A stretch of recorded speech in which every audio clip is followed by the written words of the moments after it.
Hey everyone, and welcome to another episode of the Competitive Enablement Show on the Compete Network, powered by Clue, podcast for product marketers and competitive professionals looking to give their companies a competitive advantage. We're in March, and we're going to release a few episodes on how to make sure that your competitive content, your competitive intelligence actually gets used by stakeholders. It seems obvious, Ben, but it's the most important and the first step in terms of building a strong compete program for your business.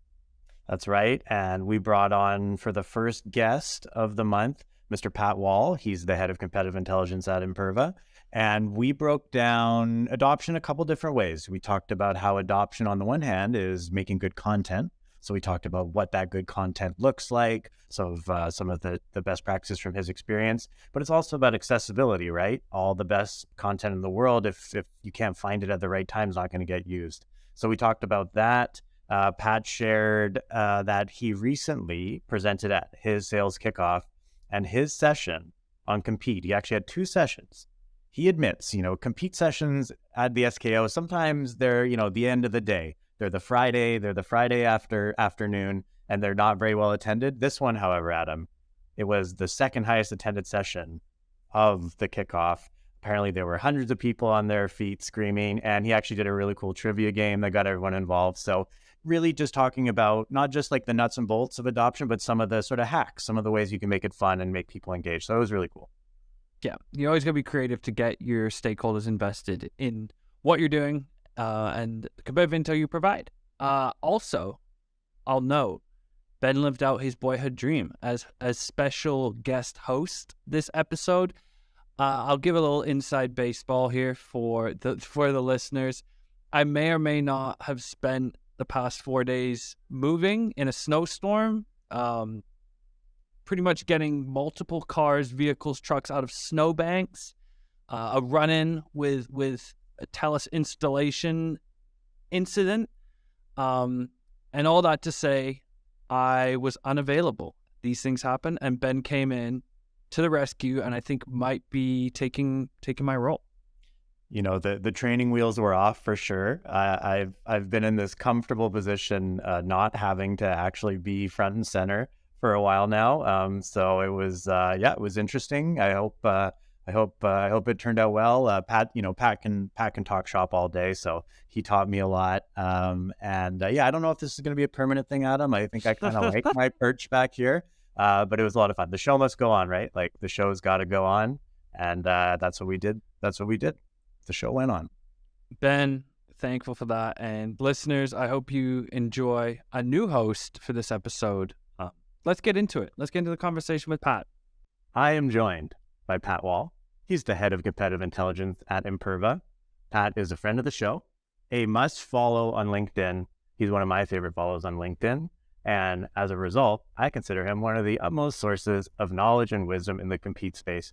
Pat, I promise that's the only part of this interview that will be scripted was that intro. It's great to have you. Welcome to the show. Thanks for having me, Ben. I'm so pumped to be here. And I thank you for the kind words. Yeah. I mean, you were on the podcast last year, so you're on podcast season 2, and yes. You were one of the sort of first 5 or 6 interviews I got to be a part of. And there's a few takeaways I still think about from that. You talked about how, everyone's looking for the silver bullet, but there are no silver bullets. You shared a really cool story about how Clue actually came in handy at the right time, right place, right time with one of your sales reps. I like I said, it's great to have you, and thanks for being a guest. Yeah, I'm pumped to be here. It's awesome. I love being on this podcast. It's fun. Love to see the reaction the people in the audience talk about competitive. Right on. So let's get into it. Little birdie told me, Pat, could be your CSM. Little birdie told us that you had a presentation at your SKO and that it was a bit of a hit. Can you tell me a little bit about what went into that presentation and how it was received? Sure. I actually had 2 presentations. They were back to back. And as you know, at SKO, competitive intelligence always becomes like the last session before everyone gets up and goes to the bar and hangs out, right? It's the last session. And everyone's like, I got to listen to competitive intelligence one more time. And so what I did was I said, hey, let's bring the bar to the actual presentation. So I actually branded it competitive cocktails, and we actually did two 1-hour sessions on competitive cocktails, and we did one for our application business unit and one for our data business unit. And it was really powerful. For our app, we did a nice panel with all our head sellers talking about competition, talking about how they use Clue, talking about how they use our competitive Slack channel, and showing the entire org how great it was. And then the next one we did for our data was we did a game. We used Kahoot, and we played a trivia game. And it was really great because people were having drinks, shouting out answers, yelling about our competitors. It was a really great time to get people active and engaged after a long day of sitting and watching presentations. And it was, so what I understand is that both of those sessions were pretty well attended. Is that true? Yeah, around 500 people were attending there, and it was people were clapping and cheering. It was a great time. So if in your experience, and I'm sure this is shared with a lot of people, so if you're in your experience, the compete session kind of ends up at the back end of an SKO, how do you sort of, what's the word? How do you make sense of the fact that often it gets pushed to the end of the compete sessions, but yours was so well attended? What goes into that? Well, I mean, you always say the best for last, right? That's what I always say. Like, you always got to say the best for last. And I think competition's always the best. And so that's why it's always last. I know, but in reality, it's getting people excited, right? Everyone loves, I always say everyone loves competitive intelligence, right? Everyone loves it. And that's the best and worst thing about being in CI is that everyone loves it. But everyone really does love it. They get excited. They're like, hey, can I win a deal with this competitive information? Can I learn something new that's going to help me move forward? And so that's why I think people get really excited about CI and competitive sessions. And then when you get them, instead of just Pat Wall doing 128 slides on the competitors, getting them active, getting them engaged, getting them to listen from their peers or playing a game, it brings a much more new level of excitement to the competitive intelligence. So, I mean, what I'm hearing, and this is sort of a term that I hear every so often and that I think makes intuitive sense to me, but it's sometimes hard to define, and that's the culture of compete. And it sounds like, I mean, you tell me if I'm wrong, but it sounds like that exists at Imperva. Yeah, I think it does, right? And that's one of my favorite things is culture and compete. Stay tuned for that. But I love culture and compete because really it's having people always think about competition, and not in competition like, oh, we're going to bash the competitors. It's how can we get better? How can we make our customers more happy? How can we compete on a little bit more, 1% more, 2% more for the organization? That can show a ton in the organization. And so getting everyone involved from sales to CSM to engineering to product, all talking about competition is really a culture compete. And I mean, to what extent has that changed in your time at Imperva? Have you seen any noticeable difference one way or another since your start to where you are now? Absolutely. I mean, I think when you have a competitive program and you amplify that competitive program and you make it so that people understand it and understand what you're doing, and being an advocate of that program and also being an advocate for sales, you build a brand within your company and you build a brand within your CI program. And that's actually really great. So then people can say, hey, if I have a CI problem or if I have a question, I can go to Pat and his team and get the answers. Or if they don't have the answers, they're going to know who will have the answers. And what have you done to build that brand? I mean, and get as specific as you want to get here, but it sounds like there's a little bit of the sort of soft skill of it all, building relationships, keeping a presence, but there are still actions to be taken to those ends. So I'm wondering what's worked for you so far in terms of, building the brand, staying present, front and center in the organization. Absolutely. I think you point out right. It's the soft skills, being in front, talking to people, talking to executives, talking to leadership, talking to individuals, and just listening too. I think one of the things a lot of times with competitive, we really need to stop and listen and hear what they're trying to ask for and understand that, hey, they really need this because it's going to help them move the needle. And so having that listening and just sitting there and being a sponge of absorption really helps, because then people will say, hey, Pat actually, or the competitive individual really took to heart what I was asking and came back with this. I think that's a really big area. And then also it's the skills that you need from competitive intelligence. It's having the ability to look at competition, look at the market and say, where do you think it's going? What are ways that we think we can win deals? How do we publish information to the sales? And if it's right, how do we replicate it? And if it's wrong, how do we fix it? and you mentioned that you have a competitive intelligence channel in Slack. That seems like such a no-brainer to have that. I'm wondering, so it's a no-brainer to have it, but it's not so simple to know how to moderate that channel. We have our own at Clue, and I'm in it all the time, and so I see what Brandon does there. But I'm curious, like, how have you found success in moderating that channel, and how do you do it? Like, how do you stay on top of everything? How do you kind of give enough information when it's necessary, but, leave the whole story for something else? Like, how do you kind of walk that line? Absolutely. So you'd be surprised, actually. There's a lot of companies that don't have a competitive Slack channel, or that it's just more of a dumping ground of, hey, this is an RSS feed of all our competitors' blogs. So I would, if you don't have one, absolutely build one. But the way I monitor and the way I look at it is, I can't be the only person answering questions. I can't be the only person in there answering questions. So what I do is I have a team of people who I work with, who when I see a question come in, as we were beginning, I started to ask them, hey, do you want to answer this question? Or can you jump on this? Or can you jump on this? And then organically over time, they began to take that and become SMEs and actually feed the competitive channel. And then you have sales reps who got feedback and got insights from the competitive channel. They tell their peers, they are active in there too. So it kind of grows organically. And I think that's a really great way of doing it. And also, when you find some good insights, there's certain things, like I like to tier my insights. Do I need to send this out immediately? Is this going to immediately affect sales? If it is, I'm going to post that immediately in the Slack channel. If this could help sales, but it's not going to immediately help them, maybe I'll save that for a battle card. Or if it's like, hey, this is a really great insight, but I think this is more for an executive level than an actual sales, I'll send it around to the executives as well. Is that usually just email comms with you, or is it direct message on Slack? Is it a group message? Combination, depending on who it is. If I think it's across the entire executive suite, I'll send an email. If there's maybe it's a technical or a sales piece, I might send it to individuals who are technical or sales, or it might be geo too, where, hey, this competitor is having an issue in, APAC. So I might send it over to our geographical leaders in APAC. So there's a lot of discretion that you have, right? And that's something that I want to say you can only get through experience, right? I mean, is that, if you could put words to it, like all of those things, are they just sort of intuitively you're processing all that information, you're saying, okay, they're in APAC, so this is important.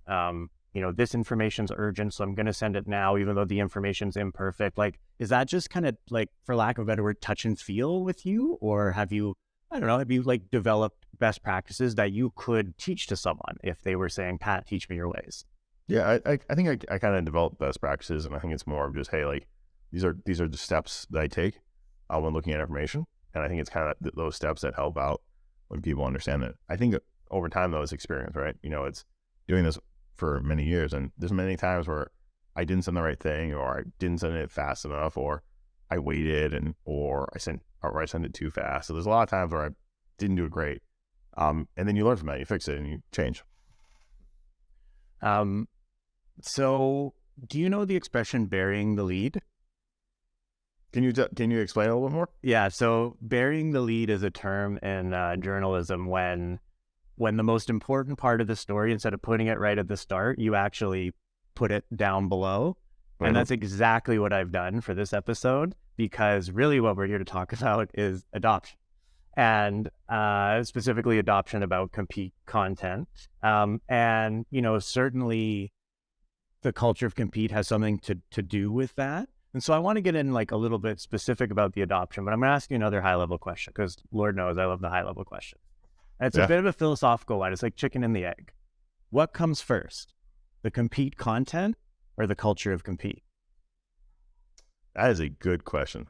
So I think it depends on the organization, but I think really you have to build a culture of compete. Takes a very long time. It's not like I always say, Bev Intelligence, it's not a sprint, it's not a marathon, it's an ultra, right? Once you finish that marathon, you still have a bike and a swim to do. And so I think building culture and compete takes a very long time. So I think it's the content, and it's really the content that does that, because the content helps to bring people together on the competitive and say, yeah, this is actually important. Okay, this makes sense. It's not just a Harvey Ball checklist of product list. This is actually good content that I'm going to use and help win deals. Yeah, so I mean, you just mentioned good content, and when I was preparing for this interview, asking a few of our CSMs, our insights team was saying, what does drive adoption?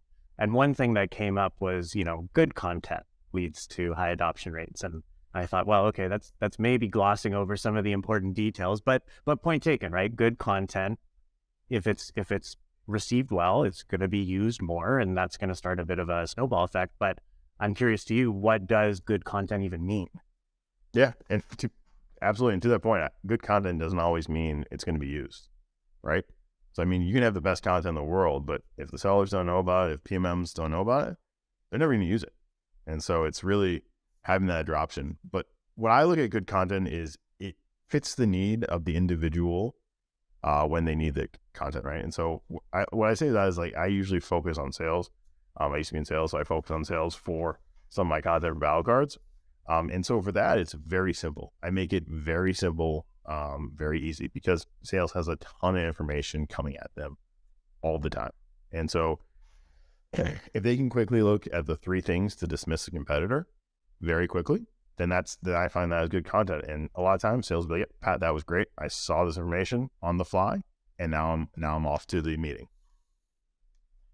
Can you think of an example or two that stick out in your mind when you've built compete content for sales? Let's go with sales. Right. And it was either something that, responded to a need that they didn't know they had, and that's what made them love it, or where you just like really nailed it. Can you think of a couple of those situations? Sure. At a previous company, when I was building content, we were doing this for pricing, right? And so we didn't really talk about pricing because we were the category leader, right? And so, but new competitors came up and pricing became an issue.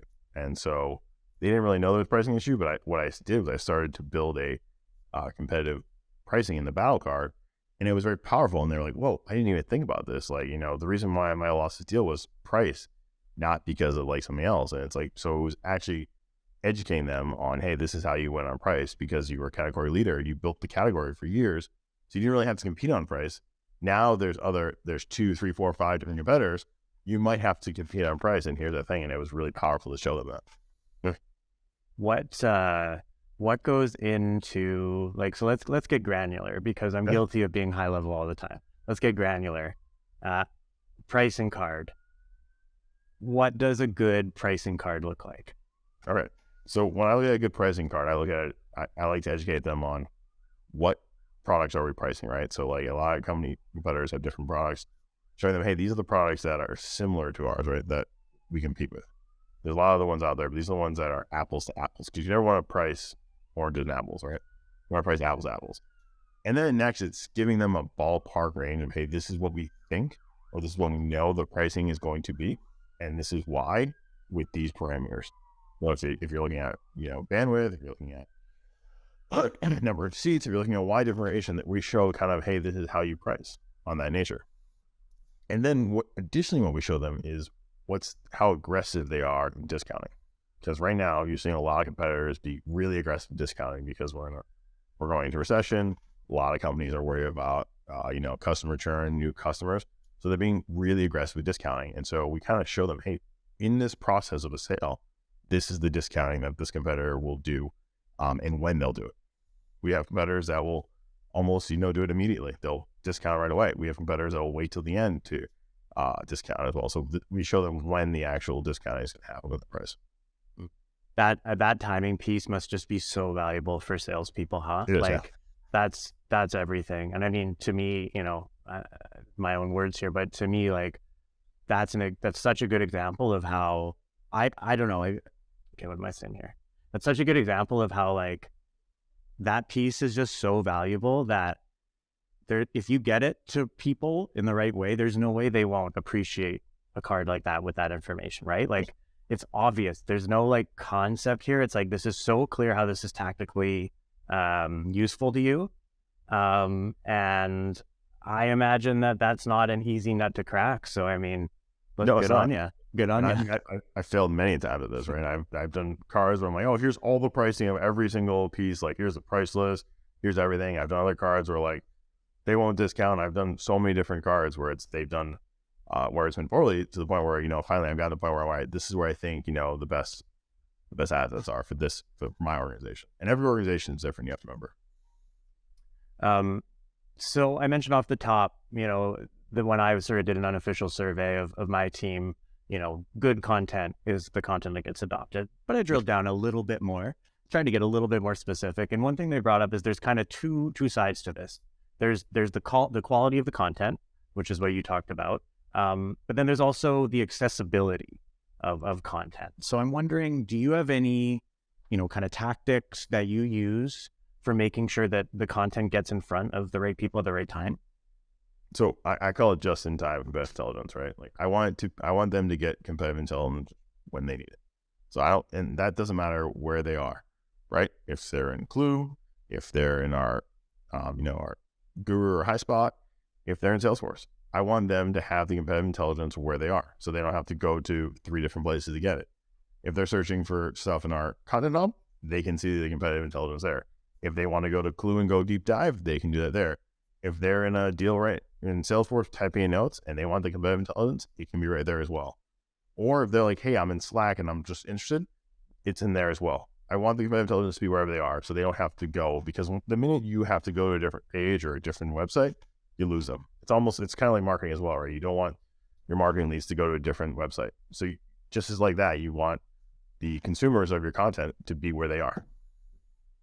Very cool. Speaking of accessibility, and we might cut this, I didn't get approval to ask this question. Not that I really need approval, but anyway. So I heard that you actually aren't a Intel Digest sender. I am not. And, obviously I am so judging you for this. No, I'm just kidding. But I'm curious because as someone who doesn't send a digest, right? Like I know of them, I receive them. It's one of those things where, like a Slack channel, it's automatic for some, but not for others. And for you, someone who's, expertise on this topic, I respect, a great deal. I'm just curious from your point of view, why the Intel Digest hasn't been part of your toolkit. No, it's a really good question. And the reason why is I don't send an email out yet is because when we were building the program, the sales PMs, they had so many different other, emails, and they were being bombarded with different things across that. So when I was working with leadership, we said, hey, right now is not a time to be sending out more emails and more content, because it's just going to get lost in the fun. So what we said was, let's wait. And so we're actually right now in this year, I'm actually building a digest that's going to be sent out via Slack. So I'm actually building the digest and go via Slack instead of email. But it's be much more, focused on, hey, here's the things I'm looking at bi-weekly. So it's wanted versus a hey every week. Yeah, that's so interesting, because I think what I'm hearing there is that it's not a matter of understanding the potential value of a digest. What? It's just you being aware of your own situations and making an intelligent, informed decision, saying, this is not this is not the area where we're going to lean into accessibility. Absolutely. We're going to use other things. I think that's really cool, man. I think that's, it's good to have, we do our best on the show to, try to give you kind of almost a checklist, the CI checklist, the CE checklist, but it's not going to be the same for every single person. And it doesn't mean that just because you're not doing one of these things that you're not going to accomplish your goals, right? There's different ways to get there. Absolutely. And the other thing for me, it was more of, hey, like from a time perspective, I can focus on, building that culture compete, or I can build digest. And for my organization, it was, let's focus on building that culture compete, and we'll build the digest will come. I love that. Yeah. So we talked a little bit now about what sort of good content is, and that's mixed with, sort of clarity. It's also pertinence, and it's also, finding, making it easy to find. So what happens in your situation if the content is by all measures good, but people don't use it? Yeah.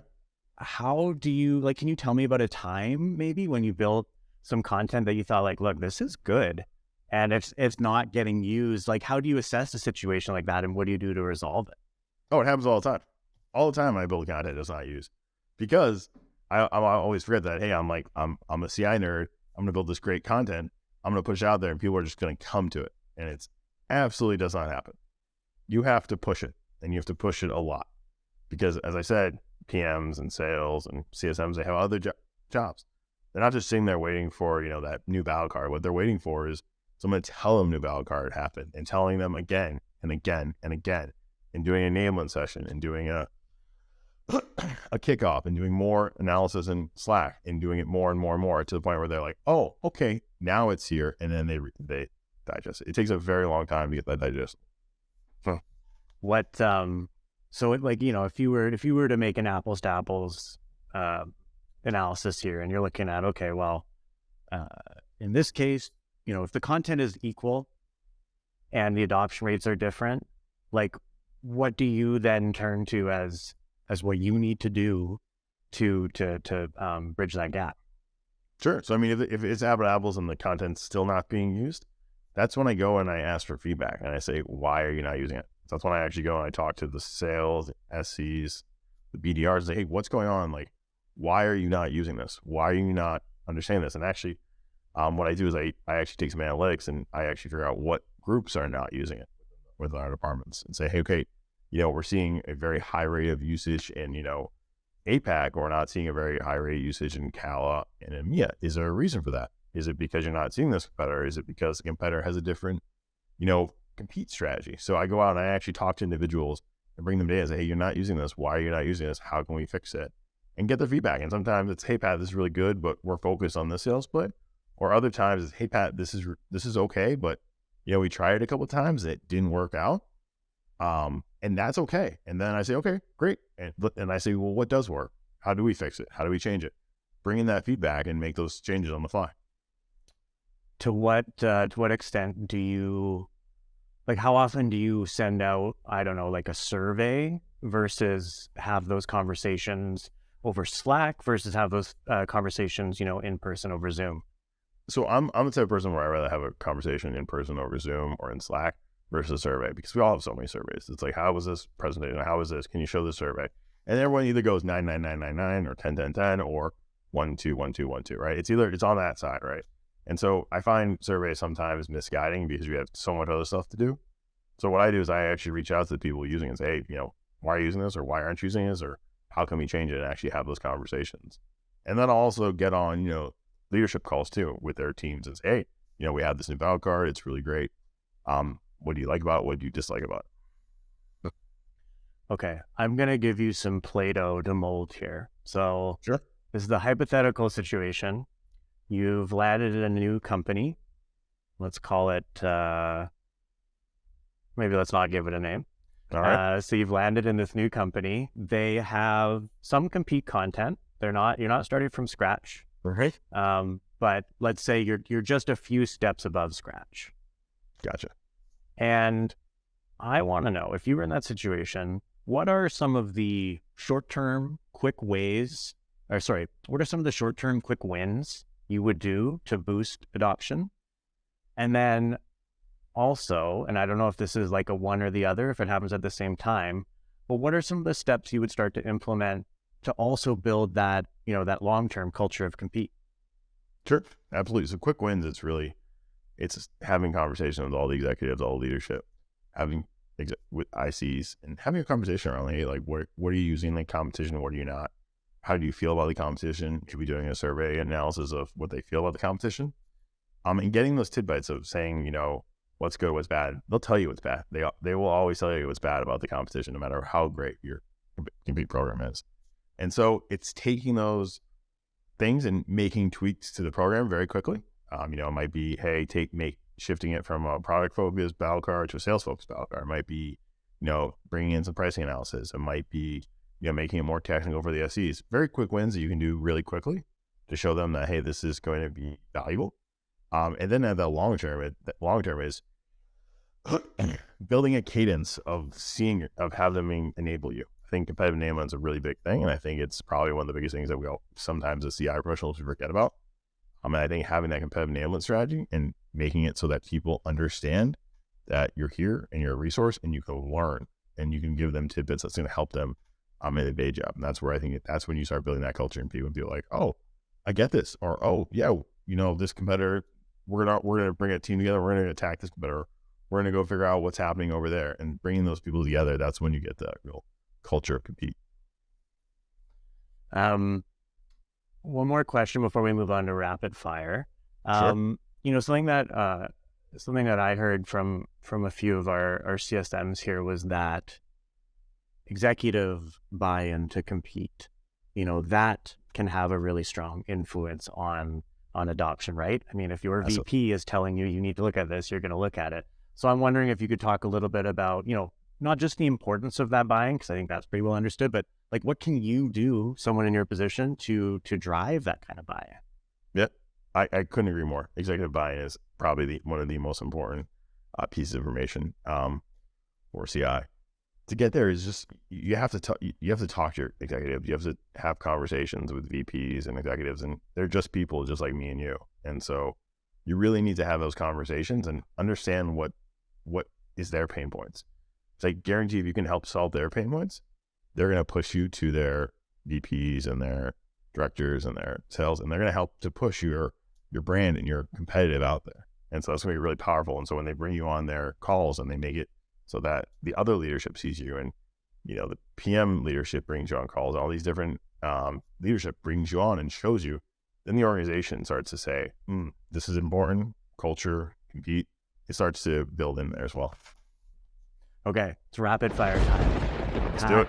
Pat, for season 3 of the Competitive Enablement Show, we've tried this new thing I've tried this new thing where I actually don't show Adam the rapid fire questions before. He's just seen them live on air for the first time, and I get such a thrill out of it. This is obviously a little different now because I'm the one running the ship here. There you go. But nonetheless, this is rapid fire. Are you ready, Pat Wall? I'm ready. Let's go. Okay. Number 1, what was the first job you ever had? First job I ever had, I was a caddy at a golf course, carrying bags at a golf course. What is your favorite? You can choose one of these. What is your favorite book, movie, or TV show? Ooh, that's a good one. Gotta go Shawshank Redemption. It's a great movie. I can watch it all the time. It's a great movie. What's the best part about living in the Northeast? Oh, the outdoors. I love the outdoors. I'm the type of guy where if I'm not, building CI, I'm either mountain biking or skiing or hiking. So being in the outdoors all the time. What's a funnier accent, Canadian or Mainer? I gotta say Canadian. Hey. And last question: what's your biggest priority this year at work? What's the most let's say the most pressing kind of priority that you're working on this year? So we built the foundation for CI at Imperva, and so right now we're trying to build a second floor, and so we've done really great enabling our sales, enabling the organization, and so now we're going to go out and we're enable our customers, our partners, and so building that whole culture compete outside to our ecosystem is where I'm going. Right on. Pat, thank you for being a guest, for being a friend of the show. Really appreciate everything you do for the community. Appreciate you bearing with me while I did my first hosting duty. I already kind of plugged you off the top how good your LinkedIn is, but is that the best place to reach you and to follow that'd be along? great. LinkedIn, Pat Wall. Thanks so much. And Ben, thanks so much for having me as your first guest. I really appreciate it. We thank you, Pat, and we'll catch everyone next week. 2, 1.